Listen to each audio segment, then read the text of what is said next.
আজকে আমার খাবারের মেনুটা ঢ্যাঁড়সময়। ঢ্যাঁড়স ভাজি, ঢ্যাঁড়স ভর্তা সব কিছুই করা হয়েছে।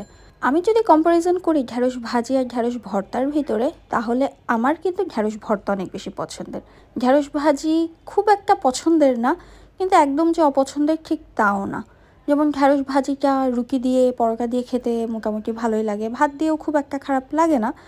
কিন্তু যদি কম্পারিজন করি তাহলে আমার কাছে ঢ্যাঁড়স ভর্তাটা বেশি পছন্দের। যাই হোক, প্রথমে ঢ্যাঁড়স ভাজি দিয়ে খেতে বসে গিয়েছি।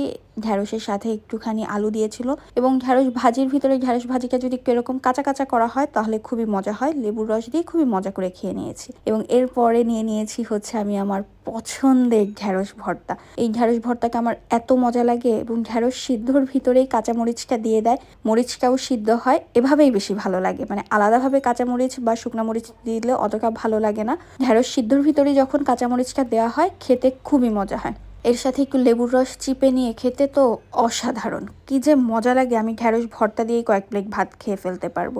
আর ঢ্যাঁড়স ভর্তার তো একটা মানে ঢ্যাঁড়সেরই একটা সুবিধা হচ্ছে চাবানো লাগে না, গিলে খেয়ে ফেলা যায়। যাই হোক, আলহামদুলিল্লাহ সব কিছুর জন্য।